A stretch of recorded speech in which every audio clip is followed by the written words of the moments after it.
Koteswara అగ్రిటివ్స్ YouTube channel. ఈరోజు ఏంటంటే మిర్చి విత్తనాలు ఈ సంవత్సరం మార్కెట్లో రకరకాల కంపెనీలో వచ్చేసి మా విత్తనాలు బాగుంటాయి తీసుకోండి, మా విత్తనాలు బాగుంటాయి తీసుకోండి అని చెప్పేసి బాగా వస్తున్నారు.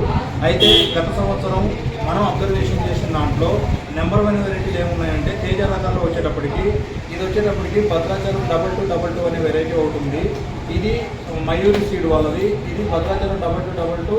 పోయిన సంవత్సరం ఏ రైతుకైనా సరే 25 క్వింటాల నుంచి పొజిషన్ బాగా చేసిన వాళ్ళకి 40 క్వింటాల దాకా కూడా వచ్చింది. ఇది రెండో రకం వచ్చేటప్పటికి క్రిజా సీడ్స్ వాళ్ళది తేజ్ రాజ్. ఇది కూడా ఏంటంటే పోయిన సంవత్సరం 20 క్వింటాల నుంచి మొదలుకొని 40 క్వింటాల దాకా కూడా రైతు అతను చేసే వ్యవసాయం చేసే తీరును బట్టి ఇది కూడా 40 క్వింటాల వరకు రావడం జరిగింది. ఈ రెండు తర్వాత అట్లాగే మయూరి సీడ్లోనే వారణాసి అనేటటువంటి సిగ్మెంట్ ఒకటి. అంటే ఈ మూడు ఇప్పుడు నేను చెప్పే వెరైటీలు 5 రకాలు కూడా తేజ సిగ్మెంట్లే.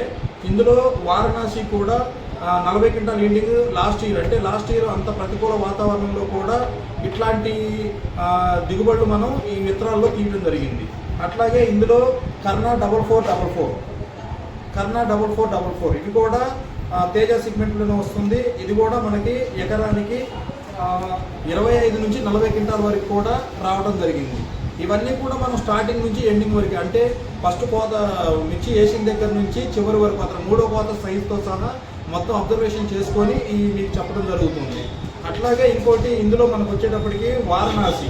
ఈ వారణాసి అనే రకం కూడా నెంబర్ 1 నుంచి 4 మాట్లాడాము. తర్వాత లక్ష్మీ ఇన్పుట్స్ అనే దాంట్లో లక్ష్మీ వెరైటీ ఉంటుంది. ఇది కూడా సూపర్ రిజల్ట్ వచ్చింది ఈ సంవత్సరం. ఈ రకం కూడా లక్ష్మీ కూడా ఇందులో సంజన, లక్ష్మీ ఇన్పుట్స్లో సంజన ఇది కూడా నెంబర్ 1 వచ్చేసింది ఈ సంవత్సరం. ఈ 5 రకాల్లో కూడా ఏ రకమైనా సరే ఒక మంచి రైతు కంపల్సరీగా పొజిషన్ అంతా కరెక్ట్గా చేసుకుంటే 25 నుంచి 40 క్వింటాలు రావడం జరిగింది.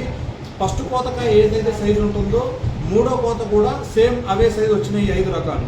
దీన్ని దృష్టిలో పెట్టుకొని మీరు ఈ 5 రకాల్లో ఏ వెరైటీ అయినా ప్లాన్ చేసుకోండి. తేజ సిగ్మెంట్ వేసే వాళ్ళు ఈ 5 రకాల్లో ఏది ప్లాన్ చేసుకున్నా సరే ఎక్సలెంట్గా వస్తుంది.